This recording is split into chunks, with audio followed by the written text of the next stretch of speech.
Yeah, I was gonna say, it's like, really? You're gonna try to do that to me?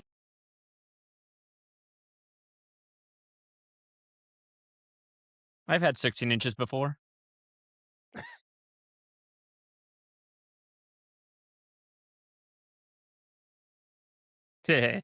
Back to back.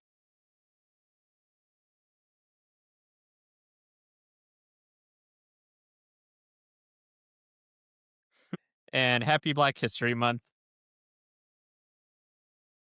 I'm glad to be back. This month has been crazy, but yeah, I am your expert nerd host, AM Diaz, who's feeling a lot better after his sinus infection over the last week, and who's feeling sympathy for all the people who have been dealing with Snowmageddon from, the less snowy LA area, and who is also still in mourning over Netflix removing She-Ra and the Princesses of Power before I could finish my rewatch. 100% is homophobic.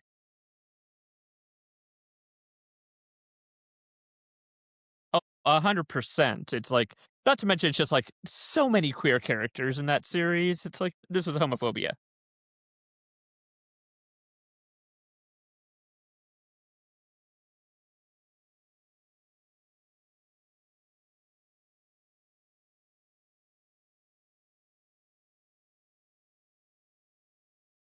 Expert. There's a cream for that.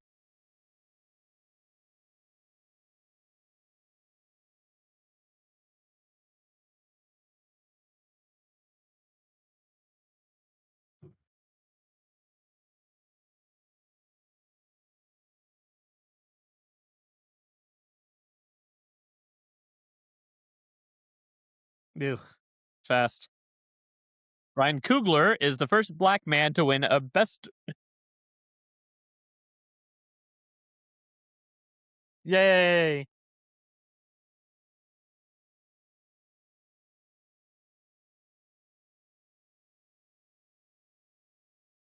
Oh yeah, his career is just. Mm. Well, I have been enjoying the new Star Trek Starfleet Academy series. It very much is one of those coming of age teenage series, but in Star Trek universe. And it's fun. It's creative, queer. There's a good amount of queerness in it, and also just like offering just the right amount of nostalgia for any long-term Star Trek fans.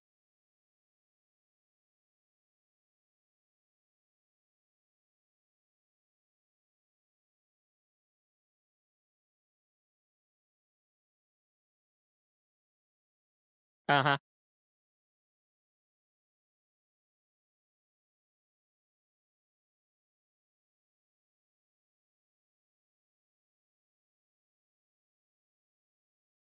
Yeah, no, I am in full support of this Jem'Hadar Klingon slash human romance, and also, oh yeah, no, we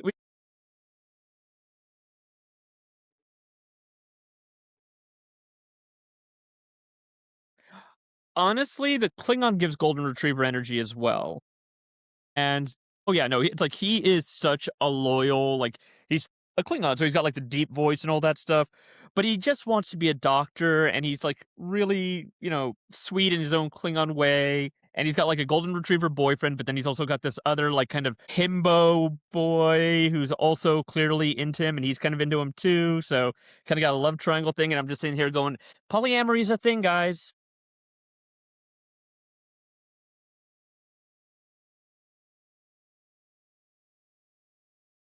Oh, 100%. Because this is also not just in the future. It's like 1,000 years after Next Generation DS9 and all that stuff.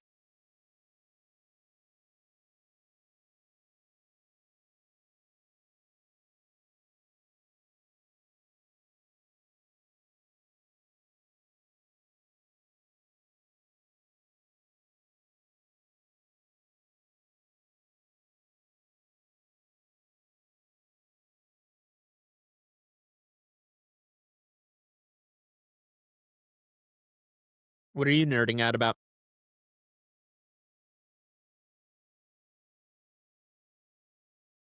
Hmm.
Hmm.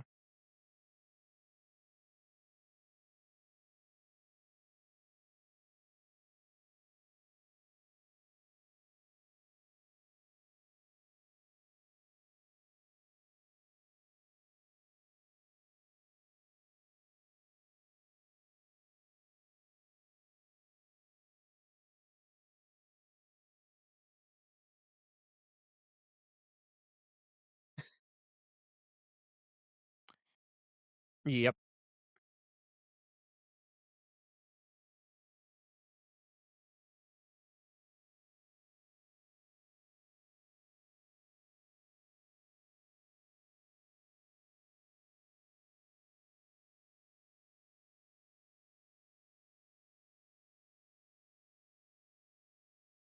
Yes, I can tell.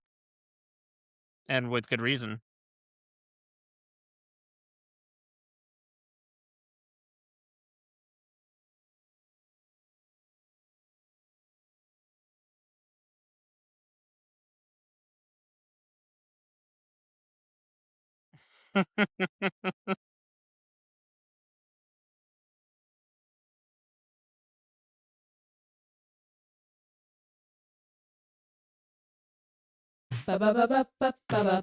Welcome back. So, podcast listeners, as we're wrapping up Black History Month, I figure it could be fun to name a number of Black superheroes that we may or may not have gotten to. Now, of course, obviously, we have to make sure that we start with our goddess Storm with her lightning powers. Amazing. Black Panther, Black Lightning, of course. Black Goliath, Black Vulcan, Static Shock, Miles Morales. There's a bit of a theme going on here, huh? Kinda, yeah, just a little bit. There is a remarkable number of Black superheroes who have very specifically been labeled as being Black for their code names, or they have electricity as their power set. Both. It was actually strikingly consistent trend in how Black characters would debut in the 60s and 70s. It's actually a prime time frame for these like characters to like have this kind of situation, although realistically speaking, as we moved away from that time frame, we would also work on moving away from the trope. Yeah, well, I mean, you gotta remember that black characters, especially from, what, 50s onward, were very, very, very, very rare because, well, institutional racism, Oh, you mean like the part where Black Panther was actually the first Black character that we had in like, and DC eventually Mhm. caught up. But I will say Yeah, that and the thing somebody's is, going. Stan Lee had been trying to get a black character into comics for ages before that. I mean, Black Panther going from debut to in the Avengers in 2 years was pretty exciting. But we talked about that last week. So the other thing that I want to point out, though, is that someone's going to sit there and be like, wait. I listened to last week's episode. Luke Cage does not have electricity powers, nor does he have black in his name. So, True, like, true. obviously, this everything's all like falls apart, right? No. Yeah, kind of. Luke Cage actually himself was fairly unusual for a lot of the Black comic characters who, like, you were in the 70s, right? He, as he debuted, was a lot more Black exploitation coded than, a lot of the other characters that came out at that time frame. Yeah, he was a welcome addition to comics and stuff like that because he gave, representation and variety, but there's no denying that he was written with those black exploitation tropes in mind. Yeah, and the genre itself didn't really last long. Again, there were a number of NAACP, among others, who did not particularly care for some of the aggressive stereotyping that the black exploitation genre tends to do. So, anyway, the genre itself didn't last long. And a lot of the coding of how we have new characters, or I should call it new black characters, has shifted. But it's worth noting that a lot of the season that we're doing right now is talking about breaking out of the boxes that we've been placed in, right? Like, so I think that we should talk about the black heroes who won't accidentally overload your circuit breaker and don't necessarily need to announce that they are black first, Yeah. right? But I will say this about the characters who do have black in their name or electrical based powers. A lot of them have become some of the best and greatest heroes of literature. Storm, Miles Morales, Static Shock, Black Panther. These guys are great developed characters. They've had a lot of, progression and story arcs that have been amazing over the years. And But they Black were Panther, again, isn't just one person either, too, because it's mhm. T'Challa and It's a Shuri. legacy, yeah. And also their father and, several others. Yeah. Yeah, but unfortunately, yeah, they were created with certain ideas in mind at the time. But then there's a lot of other characters where still kind of going for a bit more of that approach, but they broke out of the mold. Yeah, I mean, there were a lot of white creators in the comic space at this time, so Mhm. everybody cannot necessarily be as aware of what's happening in the Black community because there weren't a lot of people who were in the Black community at that time who were like, major contributors to the comics universes. Mhm. But what we're not talking about necessarily who's in community and who's actually writing these. We're talking about the actual characters that we have who are specifically racialized as Black, as far as we are able to understand, right? So while we're talking about like our black characters, we're gonna start with our Green Lanterns because I think that's funny. But Yeah, no, like lanterns, keep in mind. lanterns, yes. Okay. Now I would like to clarify this is not going to become a weird flash situation, okay? I actually double checked all of the things on here so that I didn't like get caught flat-footed because again, I thought that there were only like 3 flashes and AM is just like he laughed at me for like a lot longer than you guys realize. I edit things down a little bit. Anyway, we're not going to deal with that part. What we're going to do is we're going to focus on the Green Lanterns who we have racialized as black, right? Okay, so again, Hal Jordan, our first Earth based member of the Corps, right? Is first in In silver. general continuity. I'm just saying, like, let's not forget Alan Scott, our Okay, first yes, gay lantern. you know what? You're right. You're right. That's fair. But here, you know what? Honestly, I don't care about how fancy how Jordan was because John Stewart Green Lantern is nothing to sneeze at, okay? Like, listen, he didn't even accept the ring blindly, right? Like, he pushed back on the Guardians when he was selected to carry this ring, right? And actually, let me tell you, I didn't actually realize that Green Lanterns I didn't realize that the white dude was the Green Lantern for, like, quite some time because John was very much my Green Lantern. Well, it does help that Hal was largely ignored for a lot of our childhoods. Nostalgia! Alright, so let's do our formal introduction for him. So, John Stewart, who was, again, official Green Lantern, was created by Dennis O'Neil and Neil Adams, and he debuted in Green Lantern Volume Number 2 or volume 2 number 87 in 1971. So John himself is like, an ex-marine and has And been thing every always forgets, he's also an architect. he isn't okay, is the architect thing something that is like actively like talked about? Because I've seen Oh more yeah, of it's a the big thing. ex-marine and the architect. It wasn't utilized much in the TV show in Justice League or Justice League Unlimited Mhm. because they never really explained what his day job was. But in the Fair. comics, it's a big thing, and it influences his powers. But Oh, really? well, yeah, because one thing, especially when Jeff Johns came back into the book and started like rebuilding the Green Lantern Corps, Mhm. he made it to where every lantern's ring energy manifested in different ways. Mhm. So with like Kyle, things would start to like be sketched out and develop because he's an artist. So you'd see the pieces building from an original sketch essentially with his powers, but like in I'm rapid sure you succession. felt a warm fuzzy about that. Yeah. Hal Jordan was more of a blunt, like energy blast because he was a bit more of a blunt character. Fair. Guy Gardner was more like fire because he was angry and vicious. So it's like his powers manifested in a bit more of a aggressive manner. But with Well, maybe if he didn't have a bowl cut, he would have been, in a oh no, he didn't have slightly the bowl better cut at this mood. point. Oh, well, then I got nothing.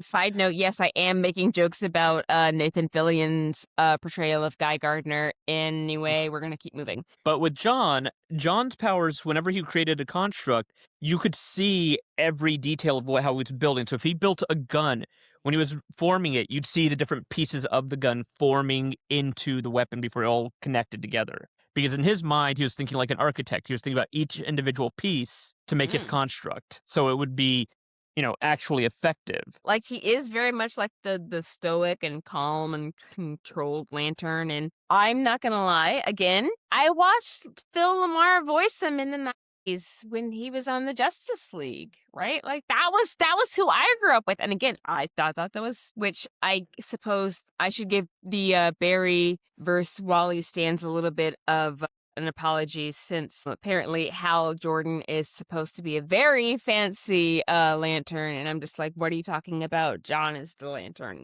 Well, to be fair, it's like at the time that Justice League was coming out, Hal Jordan had been dead. He had died going supervillain and had been replaced by Kyle Rayner. And, when the writers wanted to introduce Green Lantern into Justice League, Hal wasn't really like mainstream anymore. And also they wanted a little bit of, non-whiteness in the show. So they were like, let's bring in this amazing Green Lantern we've got here, John Stewart, who's got an amazing like backstory and all that stuff. Look, I'm a big fan of this. I will say, too, I would like to point out the fact that he was apparently supposed to have a role in Zack Snyder's Justice League, but I'm guessing like something happened because like his role would have like added just a bit too much to the 4 hour long movie.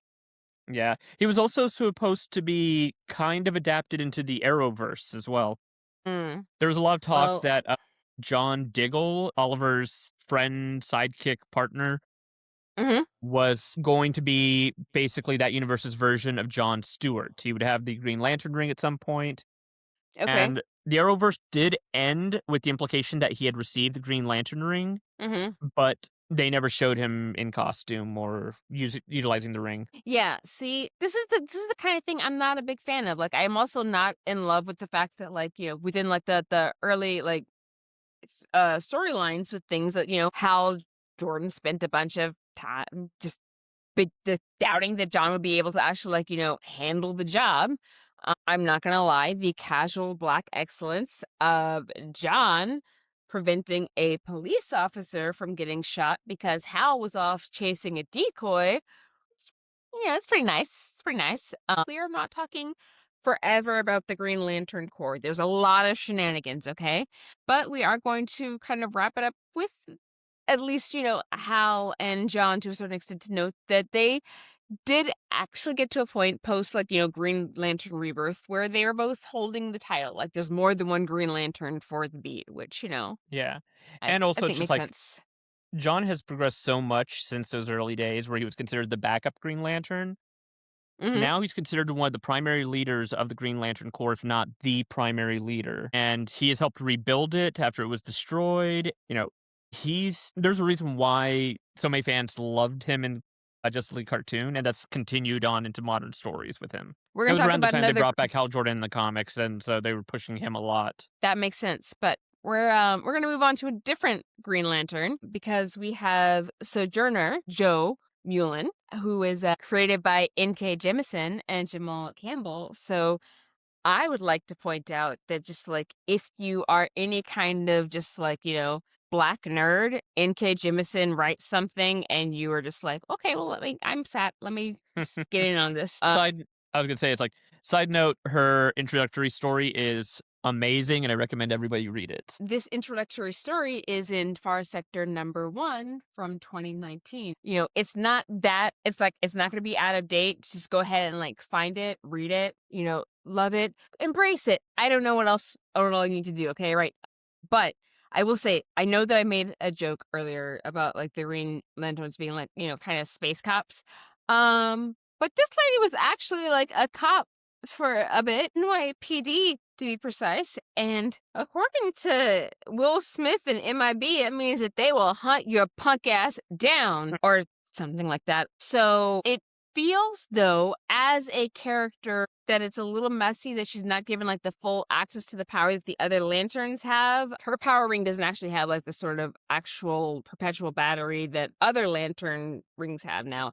I know that she's not necessarily out and about like where everybody else is, and so maybe like her beat is very specific, and so she doesn't have what's going on with that. Well, from my understanding, it was because of the fact that she's in the far sector. She's a lot more further out and disconnected. So Hmm they kind of have it to where her powers function almost independently of the main power battery Okay, because of the fact that, the distance and all that stuff might create issues with her powers. I mean, that was kind of my understanding of it. so is she like running on some like kind of battery backup situation, and so she doesn't need to necessarily like plug in? Her powers essentially function on a different level than a lot of the other core lantern rings. So it sounds like Hal and John, all them dudes were like kind of plugged into the main Green Lantern, like kind of energy source with their rings, metaphorically speaking, whereas she had one that was a bit more on the go. Is that Essentially, yeah, because she was a lot further out from the, main from Oa and all that stuff. So mhm.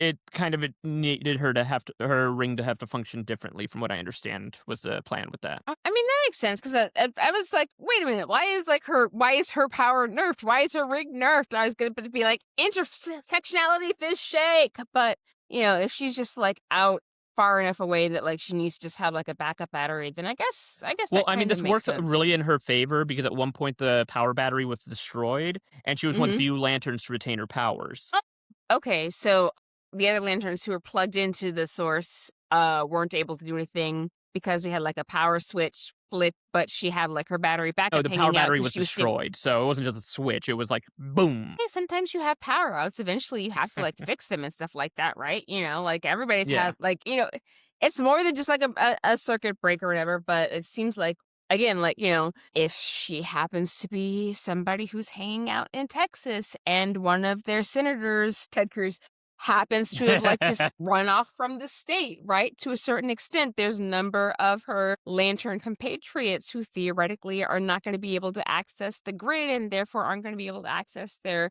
phones of sorts because, they can't plug them in, whereas her battery backup power kind of allows her access to the phones and such. Is this analogy accurate Kinda, or? yeah. Because well, it's like, one thing with her ring is that, it's not powered the same way that the other lanterns are. Mhm, So, like, with green lanterns, normally it's the willpower to overcome fear. mhm. With her, it's more like, from what I understand, the will to live with fear. So she's able Okay. to, like, the source of her power comes from a different place compared to the other lanterns. Yeah, I mean, I wanna double check, like, so, like, the space that she's actually, like, kind of working in, it feels like it's a little bit more Vulcan than, like, human, like, emotion-wise. Yeah. So, how does that even work? Well, like I say, it's kind of where she embraces the fear. She understands it's part Okay, of who she is. And she's able to continue functioning with that, while other lanterns are like, fuck fear, I'm beyond that. I'm fearless, that sort of thing. okay. So it kind of gives her a bit more of the way she harnesses it is, I would almost argue, healthier ones. Okay. Because it's like with the other lanterns, like I say, they're overcoming fear. They're trying to, and the thing is, with her, it's like the fear's always going to be there, but I make it a part of me, and I'm still functioning. I'm still able to be Courage isn't the absence of fear, it's like, action in the face of fear kind of exactly. And vibes. so, because of the fact that her ring is designed differently, because it doesn't have the same level of output compared to the other ones, because it's not, I guess, that's intricately connected directly to the power battery. Yeah, which You makes know, sense if they don't have as much energy emotional energy that they have to, like, deal with. exactly. So it might not be as powerful, but it also comes with the bonus of allowing her to function in her own capacity, which also works well with her role as kind of being an investigator and stuff like that. Mhm. Well, I will say that, like, as we're talking about, like, the sort of Green Lantern tech-ish, we have our final Black Lantern, and when I say Black Lantern, I would actually highlight that she is who we're going to call our Afro-Latina, And because you can be Afro-Latina, okay? There's a whole bunch of, like, people who like, Coleman Domingo and Gina Torres, Afro-Latin folks. yeah, So, so we are, of course, talking about Young Justice's Teen Lantern, Kelly Kelly Quintanilla. Quintea! Yes. She was created by Brian Michael Bendis and Scott Godlewski. I don't even know if I said that right. I hope I did. But yeah, yeah, Godlewski. good luck. Lewinsky. Forgive us. Okay, I'm so sorry. And you know what? I can not pronounce Tchaikovsky very well. I can say Uzumaki. I feel like that counts for something though. Anyway, so Back on topic. Kelly's ethnicity, as we're talking about this though, right? It has not technically been specified by DC, right? Um Yeah, DC could do a better job of making sure that we know like a bit more of her background. Yeah, unfortunately, her introduction in Young Justice, Volume 3, Issue 1, uh, you know, during that time period with Young Justice, Brian Michael Bendis. Okay, so he's a fan of Young Justice. He was a fan of the Right. comics, and so he really wanted to bring back the comics that he loved, the Young Mhm. Justice comics, which were I get it. It's like that was my book, one of my favorite books when I was a kid. That Right. being said, Brian Michael Bendis did not really structure the story well. No. Yeah, it's like we've this book went for a couple of years and hardly anything of note happened, and the characters were all horribly underdeveloped, and some of the characters who were developed over years, Tim Drake, Bart Allen, Cassie Sandsmark, and Connor Kent, all regressed considerably. Like they regressed. Like Tim went from being his own hero, Red Robin, to suddenly being Robin again. Superboy started dressing like he did back in the 90s. Bart went back to being Impulse, and Cassie just kind of was there. And unfortunately, and they introduced a bunch of new My stank characters. face is not stank enough for Yeah, how it was a strongly very I'm feeling disappointing about book, and I this. followed that book all the way through, and I was so disappointed because it felt like nothing really developed for them. And Yeah. they introduced a No, bunch the of new regression is characters, which included Kelly as our Teen Lantern. And while they did give her an origin story issue, it was very light and very underdeveloped. And like you said, we didn't really get much about her. So it's like we knew that she was Bolivian. that part we know for sure. That She yeah, we is know that for Bolivian. certain. But like they didn't really delve too much, just light sprinkling of her family life. And I mean, we'll go into her story in a All sec, right. but I will say that, like, DC could have actually been better about making sure that we know what her kind of background is. But well, if I can say real as you've quick. seen her drawn, I will say that, like, she does look like she is like a daughter of Africa and South America. Yeah, it's You like know? they drew her very much with like, natural hair curls, a much darker complexion than they honestly usually give Latino characters who are not. Yeah. Then So it's one again, of those where a lot of arguments people, yeah. arguments can be made though, right? Because of how people like shading and different character drawing Oh, and everything, agreed. right? Yeah. Because John Stewart is meant to be like, he was drawn as initially as darker skinned than I am, and yet he is going to be played in Lanterns by Aaron Pierre, who is way lighter skinned than I am. So Yeah, like I mean, he's a beautiful man. That man is gorgeous, but he has a uh, lot lighter skin absolutely, than but you expected for Jon Stewart. I mean, he's got the green eyes, I think, but Yeah. realistically speaking, that is not supposed to be a defining feature of the Not to core. mention the fact that Jon's green eyes are not natural in the comics or in Mm, the cartoons. He's actually got brown eyes, but his eyes turn green because the energy of the Green Lantern ring kind of powers him in such a strong level that it manifests in his irises turning green. Now, listen, I am not going to suggest that Aaron Pierre is, not like going to be great for this. I'm excited to see what happens, but I want to make sure that we are like on the same page here. That like, there are different ways that people are drawn, different shades that people happen, and things of that nature, right? Also, I would like to point out the fact too that her not having access to like a full Green Lantern core power set makes sense because her brain isn't actually fully developed if she is a teen lantern and focused Yeah, on she was the teen youngest member of the things. team. Yeah. I mean, like, look, Spider-Man didn't exactly get to use like the full Iron Spider suit, like full power set off the rip either. And Peter's like, what, 16, 17, whenever the movies are coming out. Yeah, So and Tony dampening Kelly, those powers makes sense. Kelly, especially yeah. considering the fact that Kelly doesn't actually have a Green Lantern. She just has some of the tech and not the Well, actual, like, that's the thing. It's not even like normal lantern tech. It's like it's a device that accesses the Green Lantern energy, but doesn't go through the normal means this feels like that she having found a in a police dumpster scanner.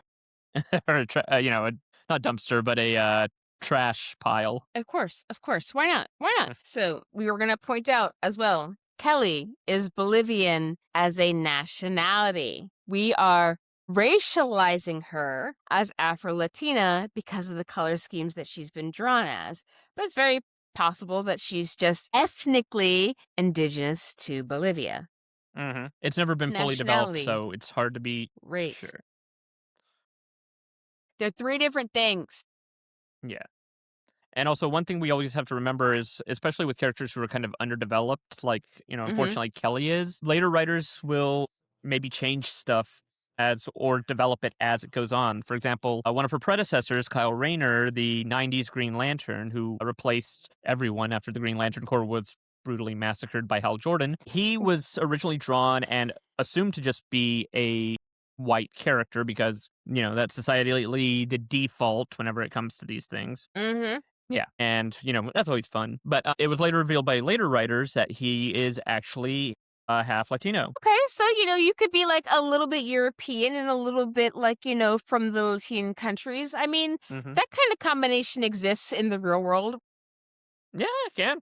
Anyway, but no, again, we want to clarify race, ethnicity, nationality, 3 different things. And that fact seems to stump a lot of the children that W should have left behind Hmm. and are now just being annoying people on the internet, okay? Yep. Nationality, what country you're from. Your race/racialization, it's focused on like how you're categorized by your phenotype and skin color. Ethnicity is like your shared cultural traits, like your language, your tradition, your history, your ancestry, maybe even your religion. Who knows? Like, there's a lot happening there. But I would like to point out the fact that, yes, like, so we do have enough, like, Black Lanterns that I'm gonna sit there and be like, Not to be the core confused with the evil Black Lanterns of Death. very, there are enough Black Green Lanterns because There the we go. Black Lantern Corps is a completely different one that we do not want to conflate. I'm pretty on board with that. So let's move a little bit away from flogging DC for their inclusion and move away and talk about what Marvel was doing, right? So we have next on our list James Rhodey Rhodes, aka what? War Machine. And a former Iron Man. Yes, we're gonna get there. So, like, he was created by Dave Michelini and John Byrne and debuted in Iron Man number 118 in 1979. Rhodey is the Black best friend to Iron Man.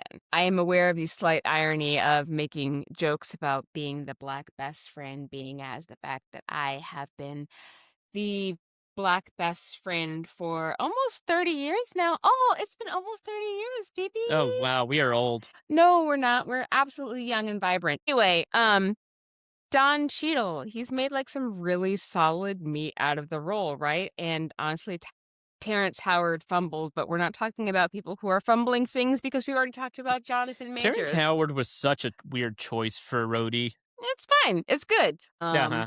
But I will say that War Machine as a whole has been like a lot of time being kind of like the relative spare to Iron Man's heir, if that makes sense. No, it does, because he essentially is the equivalent of, unfortunately, Batgirl or Supergirl. He's the distaff counterpart, but instead of being the female distaff counterpart, he is the black distaff counterpart. Whee! Yeah, because But it's essential. I mean, his suit design and everything is drastically different. He doesn't rely on lasers and stuff like that. Instead, he relies more on artillery, and his design is different. But he is still wearing essentially Iron Man armor. I was gonna say, like it's something that we should appreciate is that Rhodey's armor is equal to Tony's, like the whole time, and and Rhodey himself has worn the Iron Man suit himself before, right? He was Iron Man for a long period of time. In fact, during the major comic book event, which will be adapted into a movie, Secret Wars, the Iron Man in that story was not Tony Stark, but instead Rhodey. All right, well, this is definitely going to make some of the whole like Doom situation more interesting, but it also is very useful. It's also very useful for preventing the kind of pedantic types from being like, meh, you're just reskinning Iron Man, like the way that Ironheart caught later, right? Like War Machine is literally sitting there next to Iron Man. It's really hard for you to sit there and be like, you're just reskinning him when he's standing right next to you. Like, it's really weird to sit there and be like, yeah. Yeah, although I imagine, we didn't have forums and the internet back then, but I kind of imagine that Rhodey got a lot of shit for, just existing when he took over for Iron Man. There are probably people who are able to figure that kind of thing out. But I will say that, like, especially like within the MCU too, he's like not treated as just like an appendage to Tony in the MCU. Like even before Tony passed, right? Which BT Dubs, if that is a spoiler for you, I am so sorry, but you really need to focus on upping your nerd cred. Like go back a little bit to like, we're on season 2, bro. Come on. But no, like there's a friction between like Rhodey and Tony because, one was working, with the government, right? and one was giving Gary Shandling fits. R.I.P. to Gary Shandling. Yeah, no, one thing that I really appreciated about the fact with the movies is even though you can tell these two absolutely love each other, they're best friends, their priorities and their roles in life are drastically different. I mean, Tony is I don't give a fuck about what anybody says, and Rhodey's like, I'm a military man, I have to follow orders, I have to do, stand and deliver and whatnot. Okay, wait, hang on a second. Does this mean that I am the Tony and you are the Rhodey? I'm not sure how I feel about this, actually. I don't think that applies to us. Good. You know what? We're not going to worry about that. What we're going to do is we're going Yeah. to move ahead and talk about Isaiah Bradley, okay? We're going to talk Well, about are we? Isaiah Wow, that was Bradley. quick on Rhodey. No. I we'll come back to it. I just want to talk about Isaiah Bradley for a second because Isaiah was created by Robert Morales and Kyle Baker and debuted in Truth, Red, White, and Black #1 in 2003, right? Hmm. And so, like, look, I want to make sure that we're like disclaimer, like we love Sam Wilson's Black in America. Okay, he is tactical, he is patient. His counselor day job helps him bring down Thaddeus Ross and prevent World War II, right? But before Sam Wilson had the mantle, Isaiah Bradley did, and the government couldn't really bear to have the Black man who survived their experiments carrying forth the image of the Captain America they wanted to have back. So I instead feel of like we like need to letting him explain his origin story a little bit in that context. let's go back. I want to say like they didn't let him like move forward, so like Yeah, they hid him from the world and did everything to keep his story from coming out until they were absolutely forced to. So like what like since once being forced to like put their story out, like like how would you describe Isaiah's like because I've seen some of it, but ex- not like a racially used experimentation. So one thing that happened in real life during wartime and stuff like that was the government would inject black men with certain things, telling them they were like flu vaccines and stuff like that, but they were actually doing chemical testing on them. Oh, I definitely read a story recently about a man who had plutonium injected into his leg, and then it was amputated when he just got in there for like like it was broken. It should have just been like set and cast and everything, and they amputated it, and we didn't find out until later that he was injected with plutonium. So okay, Yep. And, in the Marvel universe, the government did the same thing, but instead with the super soldier serum. They were trying to recreate Captain America, and hmm they wanted to do it on human subjects, but, they weren't willing to utilize it on their white soldiers and instead use what they believed was more exploitable black military population. so wait, was Luke Cage a like was his experimentation kind of like a bastardization of whatever they were doing with like Isaiah then?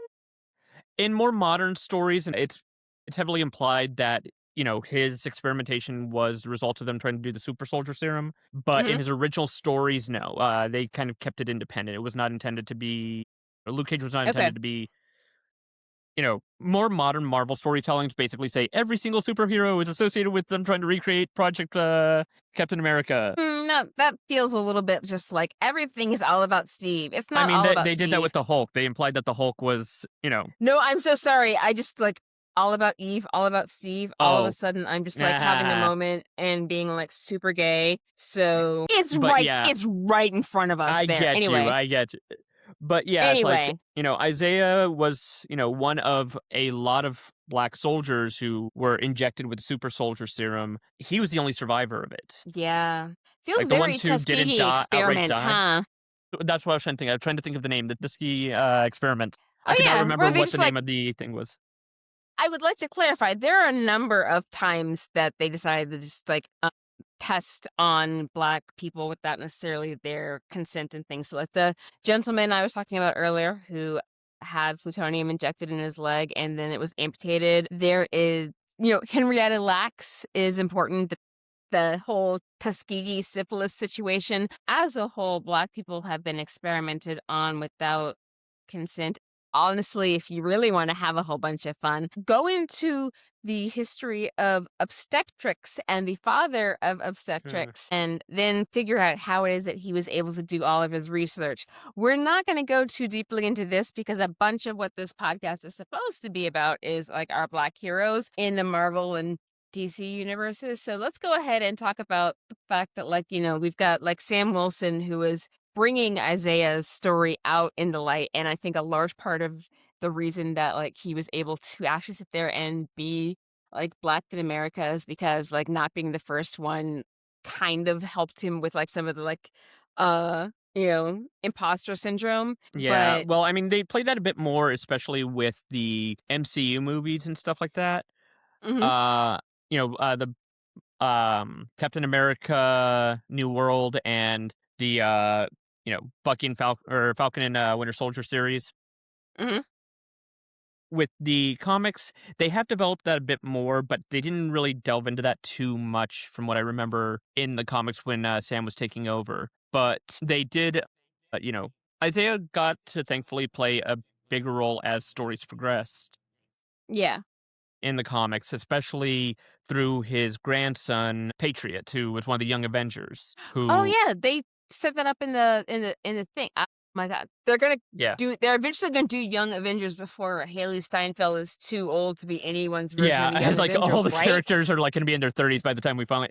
I think that's the reason why they're no longer. People are assuming they're not going to be called the Young Avengers and they're going to be called the Champions instead. They better be because that lady's about to pop out her first kid. Yep. Like Iman, like, is like, not like listen, I would like to point out the fact that, like, everybody be growing up, okay? 11 started Stranger Things as a minor, and now she's like, Millie Barney Bon Jovi with like a kid and like a husband and all this shit. Okay. What? Back on topic. Moving on. Back on topic. Moving on. Yeah. We're Isaiah's grandson became the hero Patriot for a few years. He's since then largely retired from superheroics, but mhm. he did initially not have superpowers. But thanks to a blood transfusion from his grandfather, he was able to gain superpowers. The unfortunate thing with Isaiah was that after, like you said earlier, after he fought for his country, he was locked away. He was, hidden from the world. And when he, was finally released, it was as an old man who was falling ill because his version of the super soldier serum was not as perfect as Steve's version was. I mean, they didn't have Dr. Erskine to, like, put it together for them, so what are they supposed to Exactly. do? So it's like he had a, unfortunately, Timu version of the original, but, I mean, I don't know if I would call it Timu. I feel like there's a fair couple, like, enough. he's It maybe was just maybe like maybe like he didn't a get Wish version.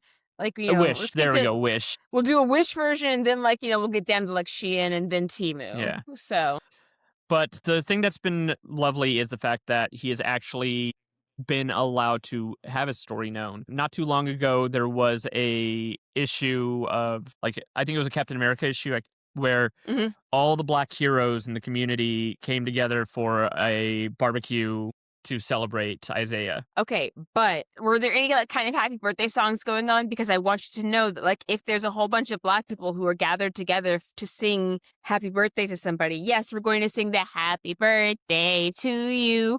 But then They did not afterwards, show singing, unfortunately. probably because they were trying to avoid copyright strikes, because More likely afterwards, because it's we're going to a do the Stevie Wonder happy more likely it birthday was because of the to fact that ya. it's a comic and so music doesn't translate well in that medium. Okay, yeah, but also, if you have all of the Black people together and they start singing happy birthday to ya, all the Black people who are reading the comic are going to know what's going on. Like, Yeah.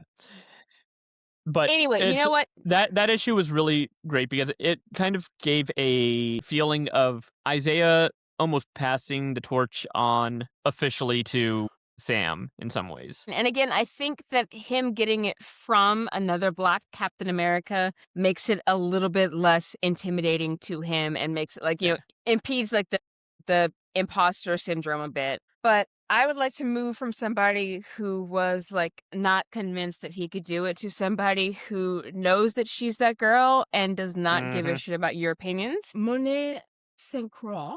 I should clarify. No. I want her full name. Monet Eve Clarice Maria Therese Central, AKN.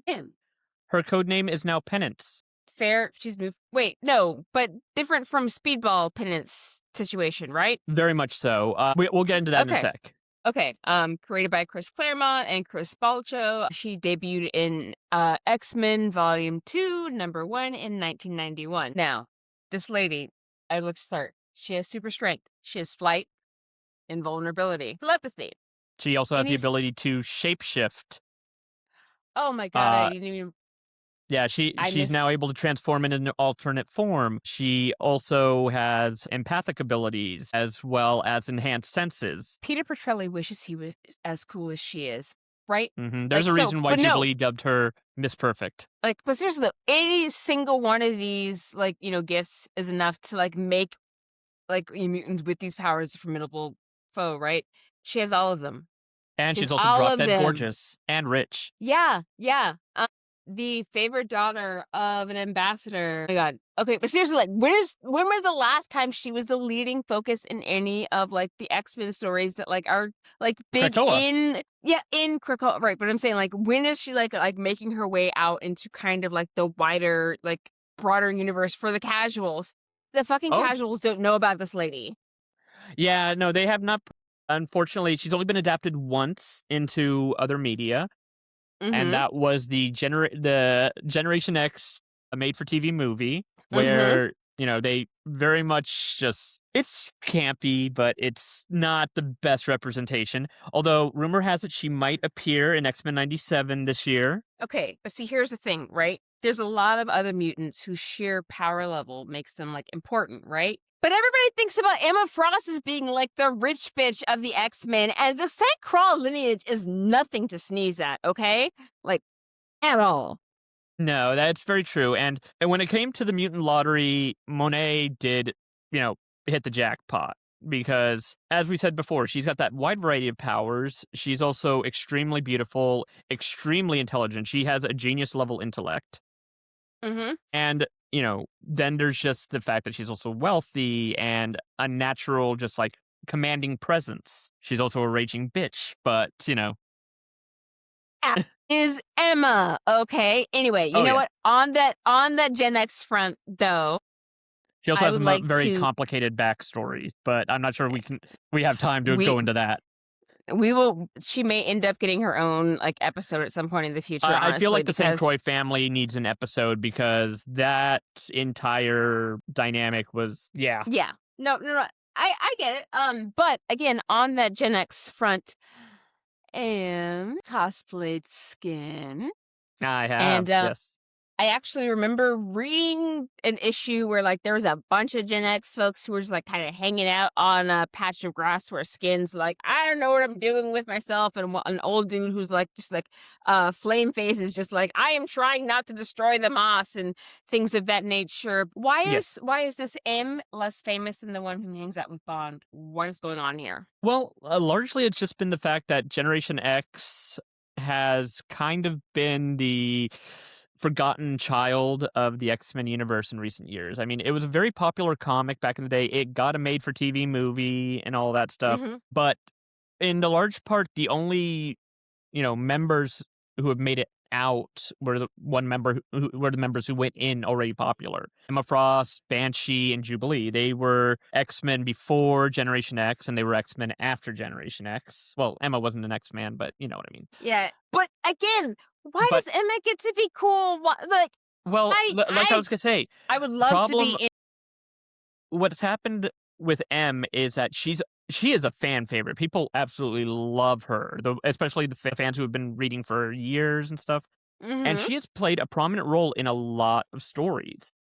mhm, You know, she was after Generation X, she joined X Factor, the crime-solving detective agency that Jamie Maddox, the multiple man, created. Had a lot of mhm. drama going on there. She became a member of the X-Men eventually. She became the financial bankroller for Krakoa with Banshee and X-Corp. She also became an Avenger with Rogue, Psylocke under Captain America during the fall of Krakoa. So Monet has been a prominent feature in the comics. The problem Kevin is, Feige, if you do not bring this well, gorgeous, talented, amazing person to my screens, my well, big screens. this is what I'm gonna say because Monet was designed to be the perfect mutant.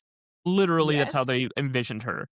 And keep in mind, she is a woman of color, which creating, allowing a woman of color to be perfection was honestly unheard of in the 90s. Okay, it's unheard of now, okay? People are losing Yeah. their mind about Lupita being cast as Helen of Troy. Yeah, that's fair. But with Monet, the problem is Generation X is the forgotten series. People don't think about that team and those members as much as they should. And when it comes to adapting people into these, big movies and TV shows, they're going to go for the more popular ones, the ones who are more mainstream and already familiar with people. The hope is that eventually they get to a point where they can start introducing the lesser known characters. It's essentially the same problem that Robins have in the Batman movies. It's always going to be Dick Grayson first. So I mean, to be fair, Dick. before we Fair. get the Generation X kids, we're going to get the New Mutants, or we're going to get, the second generation X-Men, or we're going to get the original class. But, the hope is once the mutant saga begins with the MCU, they start introducing these, younger, newer characters like Monet, like Husk, like Chamber and Skin, and they get that mainstream entrance because sometimes it takes a while for them to hit the mainstream. For example, Ileana Rasputin Magic. She was not a mainstream character. She was beloved, but Isn't people she didn't. Colossus' little sister? She is, yes. Okay, just And she was casuals. very much. Ileana was very much overlooked for a long time, partially because she was dead for a while. More recent years. That will do it. Yeah, but more recent years, she's become a lot more mainstream. She was a major character in the New Mutants movie. They had her appear multiple cameos in X-Men 97. So, there's always a chance that Monet will join the ranks of more popular X-Men. It just needs the opportunity and the right project to let her shine. I don't have any more fingers or anything that I can cross. I got all my fingers crossed and then my whole hands. So I need this lady to become on my screen. Yeah, I will say though, she has one problem that might have the writers hold off on using her. What is that? She's too perfect. With her power set and abilities, it kind of makes a lot of other characters superfluous. It's kind of the reason why, whenever they have Superman appear in a Justice League thing, they have to depower him somewhat, so that way the other characters can still be useful. Okay, well, guess what? Captain Marvel exists in the Marvel universe. Yes. And they had to sit there and have her go and be on some weird deep depression thing because of the way that they weirdly structured the movie. I think that they just cut it weird. If they'd had us seeing Carol tear Gila up before it was the whole big emotional feeling thing, then it probably would have gotten a chance for us to build and kind of be thinking about. Anyway, not important. What I will say is that they are not taking care of making sure that we are all really getting all of the characters that we need to. But you know what? It's fine. Let's move on from yelling let's about. Let's just hope that Monet appears in X-Men 97 season 2, gets a little bit more attention, and hopefully that starts getting her more into the mainstream. Well, I want to move a little bit away from yelling about Marvel for a moment and yell about Let's yell at DC again. Let's go back to yelling at DC. All right. So we're gonna our next character that we're going to be talking about is Mari McCabe, aka Vixen. Now, she was created by Jerry Conway and Bob Oskner and debuted in Action Comics number 521 in 1981. Well, this is the character that I know the least about in general, right? She's from a African nation of Zambezi, and she has the ability to channel the characteristics of animals, and she's able to do this because she's the wielder of the Tantu totem, which is a gift to one of her ancestors from the spider god Anansi. Yep. Now listen, Orlando Jones played Anansi with very solid respect for the lore. But if you haven't heard of Anansi, he is a trickster god from the Ashanti, or the Ashanti tribe, peoples. Two things. The Ashanti are African. A lot of people hear tribe and don't necessarily recognize that tribes are all over the entire world. And two, yes, the singer was obviously named after them. Come on. Anyway. Vixen, I'm going to start off just by saying one of my favorite characters that they added to Justice League Unlimited. And the Flash Arrowverse underutilized Mari so much because they couldn't get the actress back, and so they had to use do time travel shenanigans. But Vixen, I know she's not one you're as familiar with, but she's such a great character. Okay, but here's the thing. It feels like somehow she's managed to roll some version of like chaotic neutral. And like, think chaotic neutral? Maybe like, I don't know. How is she both a member of a Justice League chapter and a Suicide Squad configuration? Girl. Oh, and she is also a world famous supermodel. Girl. Yeah, Anyway. I mean, the Vixen joining the Suicide Squad, I didn't read that run, kind of, but from what I understand, she was mostly there for the guy she was dating at the time, Bronze Tiger. Okay, see, this is why. Oh my God! Do not do stuff because you're dating a dude. Okay, the But girls, the yeah, gays, the days. Do not ruin your own life because you're dating a dude. All right. yeah, but for the most part, Anyway. Mari has been associated with, the Justice League as a supporting member or sometimes even a main member. She's, this great, just, she's a beautiful model, very like glamorous and all that stuff, but Mm-hmm. she's also a massive ass kicker. Most people got their introduction to her through the Justice League Unlimited series, where they expanded the Mm-hmm. roster, and she became a major character as Green Lantern's new squeeze after things fell apart with him and Hawkgirl. Okay, first off, Green Lantern dating somebody makes me very concerned. Any Why is Green that? Lantern dating some. I'm sorry, who was the first girl in the refrigerator? Kyle Rayner's girlfriend. Yeah. So.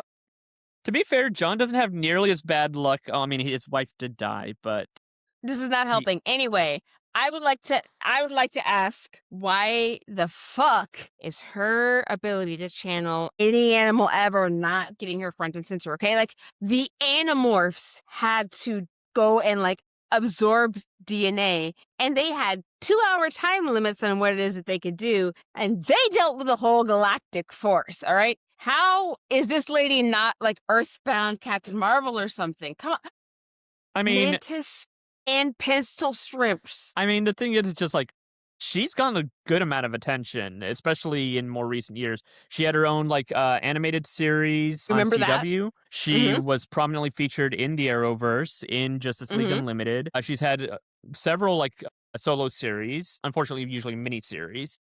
Mm-hmm. It's one of those things where it's like she is very much beloved. Like I said, she was very, very popular, especially in Justice League Unlimited. Mm-hmm. It's just one of those kind of things that I kind of feel like the animal-based heroes. I feel like writers sometimes struggle to find good storytelling for them. Like the only one who's really been able to like keep an active storyline is Animal Man, Mm-hmm. and that's largely because of the fact that they had Alan Moore writing the story, and that man's fucking insane. Don't curse me, Yeah. Alan Moore. I love you. You are a god among men, but he's That fucking weird insane. wizard is weird, okay? That Yeah. weird wizard is weird. So I mean, Alan Moore gave, but it's like I do feel like they struggle to find strong solo stories for characters who are animal based. I mean, Beast Boy doesn't really progress outside of that very much. He's always Mm. has to be in a team. Animal Man has his family dynamic. With Mari, it's one of those where it's like, how do you get her into the story right? She's a model. She's animals. What would her villains be that aren't just like using the same powers that she has, kind of thing? Okay, but like here's the thing. Hippopotamuses can't actually swim because they're too dense, so they just like wander around along the bottom of the river. Like how cool would that be if she's just like, I'm just gonna hippopotamus my way across like, like the river and such, because I'm pretty like sure she's done that. this is so cool. Oh yeah, That no, is so cool. that's the thing that's so great about her. It's because it's like her versatility with her powers, because she doesn't like physically transform like Beast Boy does. She just takes on like the attributes. So she can have like the claws of a tiger, she can soar like an eagle, she can have the weight of a pachyderm, she can, you know, breathe underwater or have She enhanced can sit vision. there and like see all like, like 16 rods and cones or whatever of like them. Anyway, you know what? Yeah. But she I'm does going to need to sit get there utilized. and I do agree. She needs to get utilized more because she has a great variety. And also, like I say, she's a fun character. One reason that people loved her so much in Justice League Unlimited was there was that love triangle between her, Hawkman, and John. And even though you could tell that she was very much bothered that Hawkgirl Shira was back in John's life, Mhm. at the same time, she's still bonding with Shira, and they're like they will laugh together, they will talk shit about John, but at the end of the day, they're still just like, I'm still gonna fight for him, and she's like, well, I might fight for him too. It's on. she's a girl's girl who's still just like, I'm gonna fight for my man. So Yeah, be careful if you are in a triad and there is a singular dude involved. It does not always end well, but I could be anyway. So yeah, we're gonna move on from that, and we're going to talk about my favorite, my personal, like top contender for like the most important like Black character who does not have Black in their name or lightning powers, and that is Nubia. Now, if you want to Queen sit there, Nubia. if you like, look, as they said in Hey, Aida, the gods love Nubia, okay? yeah, And it's like, Nubia, but we got to respect the queen, and not just like you're in. right. You're right. Look, Hippolyta, like, got like some respect put on her name. I'm going to make sure that we put some respect on Lorraine's Queen Nubia. All right. Now, she was created originally by Robert Kaner and Don Heck, and she debuted in Wonder Woman number 204 in 1973. Here's the way that I want to make sure. Here's the thing that I want to make sure that we are all on the same page about. Okay, I want us to Nubia and Diana, both of them mascara, both can equally kick your ass. The fact that Diana is out wandering around in man's world on a regular basis and Nubia stayed home does not mean that Nubia cannot equally kick your ass. It just means that Diana is the one who's wandering around man's world all willy-nilly, and Nubia is just like, I have better things to do than deal with men. Yeah, no argument there. It's like I Nubia. mean, like, Yeah, Nubia is such a beloved character. She was kind of introduced with a very interesting backstory mhm, because in the original introduction of Nubia, she was created as Wonder Woman's sister, but mhm. where Diana was made with white clay, Nubia was made with dark clay. So both Nubia and Diana in the original stories were both essentially clay golem creations, given life by the gods. Okay, does this mean that, like, if you, like, flip up their bangs that there's gonna have, like, Emet or truth written on their face? Because that's how you make a golem in Jewish folklore. I'm just saying, like, Remember, they're Greek, not Jewish. there's Greek Jews. There's tons of Greek Jews. Right, but these are the ones who are who pray to the, Greek That's fair. pantheon. That's fair. That's I fair. feel Because I like, feel they're like not really the good. gods will imbue their golems differently than, No, the that's Jewish fair. deity. Hashem and Zeus probably are not like hanging out like at the same bar on a regular basis, but I feel like the other what do god I know? pantheons don't want to deal with Zeus's bullshit. I mean, did you see Zeus's bullshit in the MCU? Anyway, we're not dealing with Zeus's bullshit in the MCU. We're talking about Zeus's bullshit in like the DC universe where Yeah, but you Nubia's know. origins have been adjusted since then, so they kind of did away with the clay creation thing, Mhm. but they still have maintained the fact that she is, in a sense, Diana's spiritual sister, because Mm. when Diana was being created by her mother at the same time, Nubia's soul was allowed to be reincarnated, and so basically she was born on the same day as Diana. Look, there are twins where one person was born in like 1999 and one ended up being born in 2000, okay? Just because you were twins with like different numbers, like different like, millennia on your driver's license doesn't mean that you're not twins, okay? Fair enough. But yeah, it's like Nubia unfortunately did not get as much attention in comics for a while as we would have loved. She Quelle made surprise! for a while, huh? Quelle surprise! Yeah. What a surprise.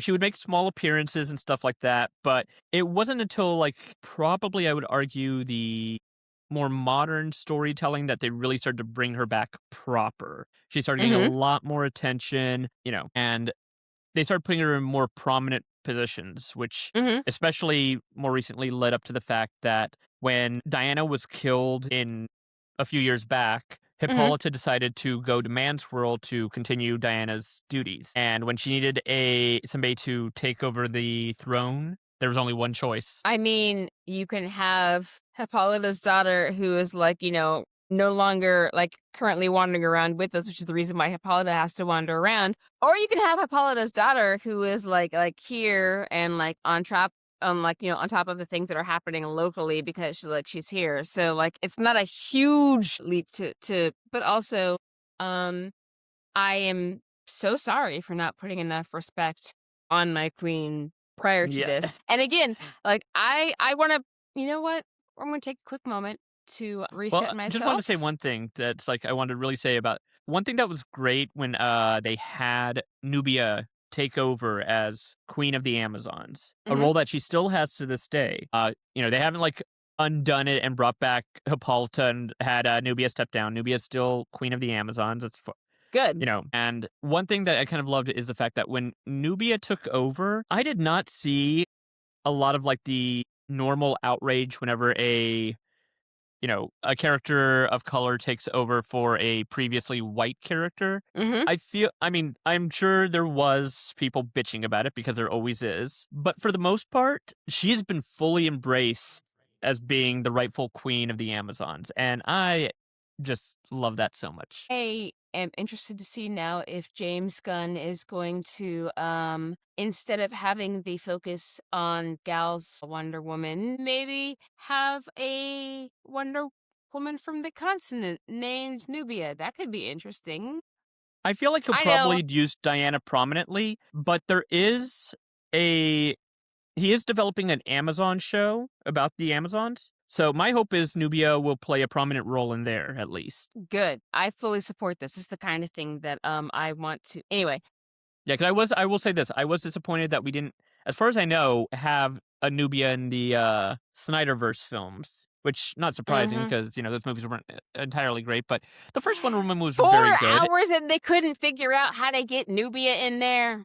I mean, Okay. they struggled to have anything. Look, we already talked about how Zach is just like randomly leaving people out. Anyway, we're gonna take a quick break and we'll be back with our thrilling conclusion. Ba-ba-ba-ba-ba-ba-ba. Welcome back to our thrilling conclusion. So, the individual storylines of a lot of these characters that we've been talking about have really expanded in a lot of ways. That they might not have really been given like the ability to and the intention whenever they first came out in the 60s, right? There's a lot of characters who fell under the trope of having either black in their name or electricity powers. And to a certain Or extent, being I black think exploitation characters. that there's a certain amount of it that it is both easier to draw, like, like the contrast of having just people go like zappy zap kind of things. And because I think like lightning typically is like, yellowish, and so you have like it's a strong contrast. No, yeah, I But get that. It is just something where it was always kind of curious why they were always drawn to that because, especially in comics and stuff like that, there's such a variety of bright powers that you can utilize. Fire, energy, blast, telekinesis, energy, stuff like that. But I think lightning was always they always felt drawn to draw them with lightning powers, uh, and it's just it's particular. yeah, I think there's a certain amount of it that there is a very magical Negro vibe that I think that a lot of characters, like a lot of animators, probably grew up with. Like in like the 60s and 70s as they're putting stuff out, and so like I think as we move to the 80s, like we have a lot more people who have grown up on the other side of the civil rights movement, and so we have a bit more of people who are connected with other Black people in the area. And so I think there's a certain amount of it that, like, in the 60s and 70s, like the cultural exchange between, the very segregated races, it was difficult to get some of the true to life stuff. So to a certain extent, being able to have an accurate depiction of what's happening in like, like in the Black part of town, plus like, the kind of things that they might need. I think Yeah, there are a lot of because people who struggle with it. no, it's true because unfortunately, especially back in the 70s and stuff, hiring, 70s and before that, hiring black writers was very, very, very rare. Yeah. It was usually white writers trying to write the black experience without having any real knowledge of it. And yes, many of them would consult with actual black people, but still a white person trying to give voice to black characters. Yeah. And Um, it's very it's rare not that it feels ideal. authentic. It's very much like back in the day where they would try to write for teenagers in comics, and it was very much like, "How you doing, you fellow teens?"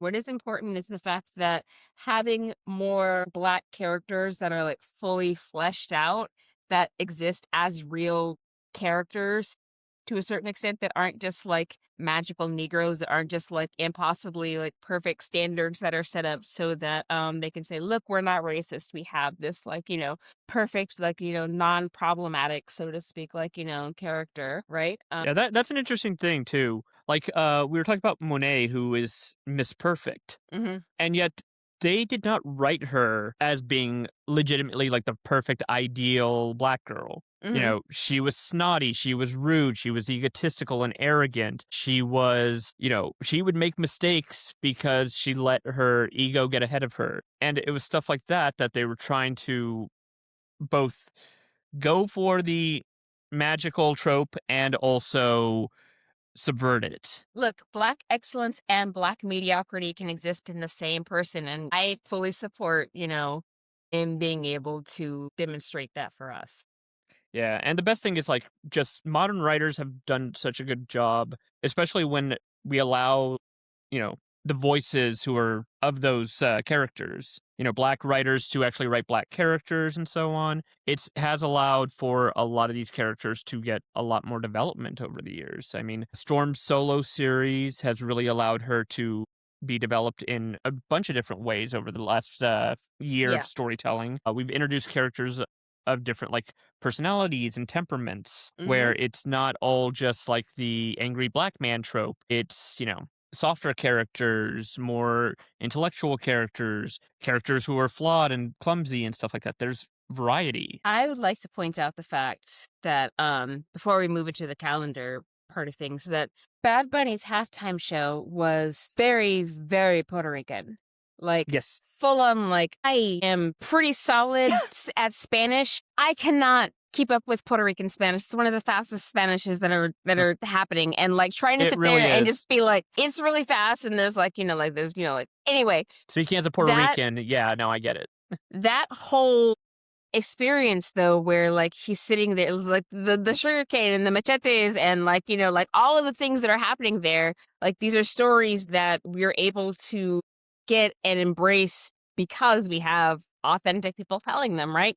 I do not think that I could tell anybody's like Puerto Rican story anytime like well, like the best that I'm gonna be able to do is like I can maybe find some boricuas, but even then I've never been to the island. I can't do anything about that. But like having people who are from there who are able to like tell the stories of like what's actually happening, honestly, it's so much richer than anything that we have without it. It really is. So I much mean, richer. because, we will give thanks to the white creators who did help give us some of these black characters. Storm, Black Panther, a lot of them were created by white creators. So we do thank them for these creations giving us that, this expanded representation.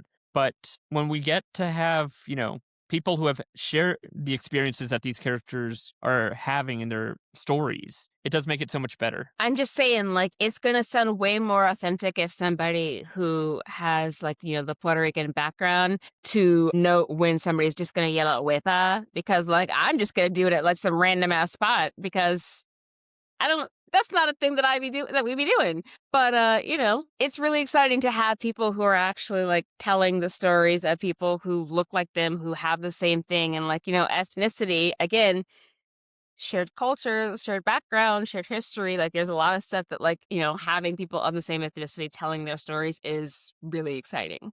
But, let's cool down a little bit. Let's take a little second to like relax, and like, let's look at the few things that are happening this week in our various multiverses, huh? So the Legion of Superheroes debuts February 27th, 1958. So that is a fictional superhero team that's set in like the between like the 30th and 31st centuries of the DC Comics universe. So Yes, and it has been rebooted so many times. And every time DC decides how to many change, times was it? Oh, I don't even know. I've literally lost count because every Oh. time DC changes continuity, it screws up the Legion. Like back in the 80s when they rebooted the universe after Crisis of Infinite Earths and made it to where Superman was never Superboy. They had to find a way to rewrite all the Legion stories because Superboy was so intrinsically tied to those stories. And every Okay. single time they've done a reboot or changed continuity, even small ones, suddenly they have to rewrite and figure out how to redo the Legion of Superheroes. Well, completely separate from that, the National Cartoonist Society was formed March 1st, 1946. So that's fun. Cartoonists coming together as a group. Monday, March 2nd, though, Theodore Seuss Geisel was born in 1904. Wait, I'm sorry, who? Theodore Geisel, why is this name familiar to me? Well, he was very popular for inventing a certain cat with a certain haberdashery obsession. I mean, I do love a good hat, but yeah, so Dr. Seuss's birthday is March 2nd, so happy birthday, Dr. Seuss! Who Also, if you ever want to see started out something as a trippy, try to check out his old wartime comic strips. Those things are Yeah, I was gonna say, friggin' like, he was a insane. war propagandist back in the day. That mess is crazy. So we're Oh gonna yeah, no, actually, it's like if you remember his cutesy cartoons, see his war stuff, it's like, oh my god, dude. yeah, so we're gonna take it way, way down, and we're going to point out that Aqualad's birthday, Earth, Aquaman's partner, his birthday is March 6th, and we are very happy for Garth, who is not Yeah, as prolific a wartime cartoonist as Dr. Seuss was. yeah. But we do appreciate you, Garth, because you were the original Aquaman with the worst secret identity name ever. Yeah. And I'm still like, I love the fact that they introduced Calderon slash Aqualad to the Young Justice cartoon, but I am still kind of Mhm. sad that Garth basically got relegated to a minor supporting character. It But he did happens. become an Alright. ambassador, and he was prominently featured in the Teen Titans cartoon voiced by Wesley Crusher himself, Will Wheaton. Wesley! Anyway, okay, listeners, we've come to the end of our podcast. I know. How is it over so soon? Well, good news. Our next episode is coming out next week, right? You're also more than welcome to listen to this episode again if that's not fast enough, or you can join our Patreon. We actually have coming up soon our quarterly drunken movie watch. So, you got to get signed up for that if you want to get a part of that. Anyway, patreon.com/upyournerdcredpod. So we also have like solo scripts, behind the scenes footage. Just get into it. Nerd cred takes time to build. But if you can figure out how to not only break out of the box of what it is that you've been assigned as a Black character, but you can do it without electric powers, I mean, shit, can't nobody tell you nothing. Right? Lil Nas X does not have electric powers, as far as we know, right? I mean, who knows what's going on with him? Okay, well. Yeah. I mean, I wouldn't be surprised, but. Okay. And You now know it's what? time to Sure. mention that we have an Instagram. We're on Apple, Spotify, and YouTube, and working to expand our reach. If you like the episode, make sure to rate, review, and subscribe, especially if you're trying to up your nerd cred. You can follow us on Instagram at UpYourNerdCredPod. Actually, most of the socials at UpYourNerdCredPod. If you're looking for me across platforms, I'm at Kira C. Davis. And I'm at AM Diaz Art. Show him your good fine art, okay? Like, shoot him that message. He wants you to. Or go ask him to be pedantic. I don't know. I'm so good at pedantic. Mm-hmm. And if you have burning questions that you want to discuss so you can up your nerd cred, make sure you like and subscribe, leave a message. Aren't we repeating ourselves? We've launched the Patreon, okay? And you should definitely follow the link in the show notes to join it, okay? Get your friends to like and subscribe, and your family and your coworkers that you trust not to be weird about listening to the same podcast as you, and maybe like and that. Good night, everybody.